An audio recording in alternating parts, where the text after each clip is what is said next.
কোরবানি সবসময় ভাগে না দিয়ে একা দিতে পারলে উত্তম। গরুতে আপনি ভাগে কোরবানি দিলেন, সেটার চাইতে ছাগলে আপনি একাকি কোরবানি দিতে পারলে বেশি ভালো। কারণ সাধারণত এক ভাগ গরুতে কোরবানিতে যে টাকা যায়, সাধারণত জেনারেলি একটা ছাগলে অলমোস্ট সেই পরিমাণ বা তার চেয়ে কোনো কোনো ক্ষেত্রে 1-2 হাজার আরো বেশি যায়। তাহলে আপনার অর্থ খরচ তো অলমোস্ট সমান বা বেশি হচ্ছে। এদিকে একাধিক ব্যক্তি একই পশুতে কোরবানি দিলে সেখানে ঠিকমতো বন্টন হলো কিনা, কারোর মনে কোনো দুঃখ থাকলো কিনা, কোনো কম বেশ হলো কিনা, নানাবিধ বিষয় থাকে।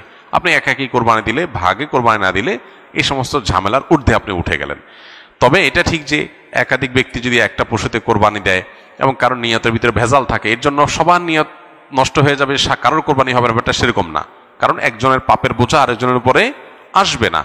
তারপরও সতর্কতামূলক উপায় হলো নিজের হালাল টাকা দিয়ে নিজের মতো করে কোরবানি দিতে পারা। শরীকে কোরবানি দিলে সেটা সম্পূর্ণ জায়েজ।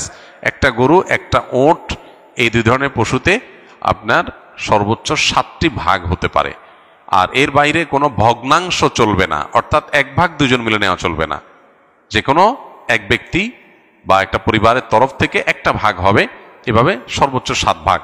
সেক্ষেত্রে যত ভাগ কম হবে সব তত বেশি হবে। কারণ হলো একটা গরুর দাম যদি 70,000 টাকা হয়, 7 ভাগ হলে 10,000 করে পড়বে। আর যদি সেই গরুটাকেই আপনি 2 ভাগে করেন তাহলে 35,000 করে পড়বে, তাহলে টাকা বেশি খরচ হবে। ইন্না আইজামাল জাযায়ে মা আইজামিল বালা।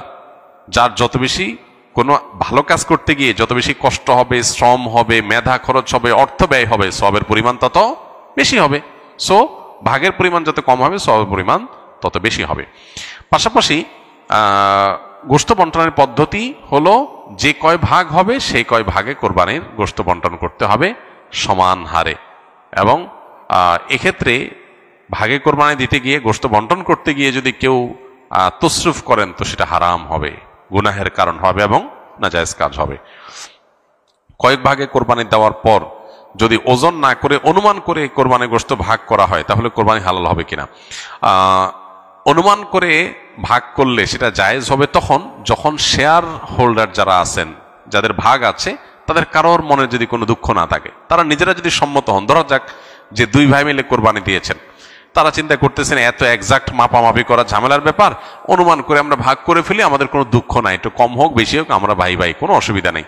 এটা যদি মন থেকে তারা সম্মত হন এবং আন্দাজ করে ভাগ করে নেন তাহলে ঠিক আছে, এটা জায়েজ আছে। কিন্তু একাধিক শেয়ার যখন থাকে তখন আসলে অনেকে হয়তো মুখে বলতে পারে হ্যাঁ অসুবিধা নেই, মনে তার দুঃখ থাকতে পারে। এই জন্য সেফ এবং নিরাপদ হলো যথাযথভাবে সেটা পাল্লায় ওজন করে হোক আর কোনো গামলা